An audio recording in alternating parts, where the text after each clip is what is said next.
Third one is energy. Energy ಅಂತಂದ್ರೆ ನಮ್ಮ ಎನರ್ಜಿನ ನಾವು ಐಡೆಂಟಿಫೈ ಮಾಡ್ಬೋದು.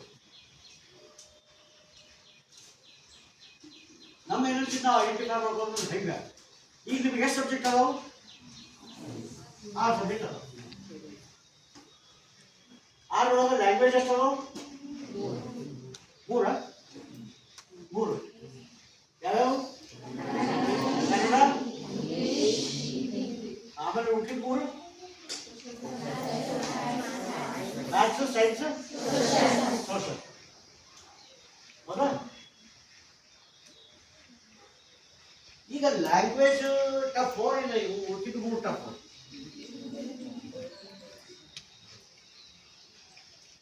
May be very different from person to person. ಕೆಲವೊಂದಿಗೆ ಲ್ಯಾಂಗ್ವೇಜ್ ಈಜಿ ಇರ್ಬೋದು, ಕೆಲವೊಂದಿಗೆ ಸಬ್ಜೆಕ್ಟ್ ಟಫ್ ಆಗ್ಬೋದು, ಕೆಲವೊಂದಿಗೆ ಸಬ್ಜೆಕ್ಟ್ ಈಜಿ ಇರ್ಬೋದು, ಕೆಲವೊಂದಿಗೆ ಲ್ಯಾಂಗ್ವೇಜ್ ಟಫ್ ಆಗ್ಬೋದು. ಕರೆಕ್ಟ್?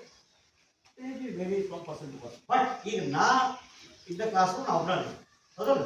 ನನ್ನ ಎನರ್ಜಿ ಲೆವೆಲ್ ನಾವು ಫೈಂಡ್ ಔಟ್ ಮಾಡೋದು ಹೆಂಗಪ್ಪ ಅಂತಂದ್ರೆ, ಈಗ ನೋಡ್ರಿ, ನನಗೆ ಮ್ಯಾಥಮೆಟಿಕ್ಸ್ ವೀಕ್ ಐತಿ. ನಾನು ನಿಮಗೆಲ್ಲರೂ ಹೇಳ್ಬಿಡ್ತೀನಿ. ಹೌದಾ? ಮುಂಜಾನೆ 5 ಗಂಟೆಗೆ ಎಲ್ಲಾರ್ದು ಇದು ಫೇವ್ರೇಟ್ ಟೈಮ್ ಅಂತಂದ್ರೆ ಬೆಳಗ್ಗೆ ಹೇಳಬೇಕು. ಬೆಳಗ್ಗೆ ಯಾರು ಹೇಳ್ತಾರ ಅವ್ರು ಭಾಳ ಚೆನ್ನಾಗಿ ಹೇಳ್ತಾರ. ಹೌದಲ್ಲ? ಮನೆಯೊಳಗೆ ತಂದೆ ತಾಯಿ ಏನು ಹೇಳ್ತಾರ? ಲಘು ಹೇಳ್ರಿ, ಲಘು ಹೇಳ್ರಿ. ನೀವು 8ಕ್ಕೆ ಅಂತ ನೋಡ್ರಿ, ನಿಮ್ಗೆ ಹೇಳ್ತಾರೆ ಬೈತಾರೆ ಅವರು.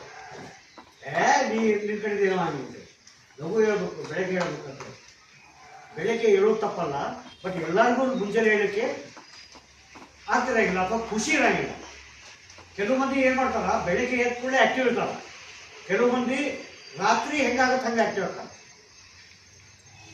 ಸೊ ನೀವು 5 ಗಂಟೆಗೆ ಹೇಳಾಕತ್ತೀರಿ ಅಂತಂದ್ರೆ ನಿಮ್ಮ ಎನರ್ಜಿಯಾಗಿ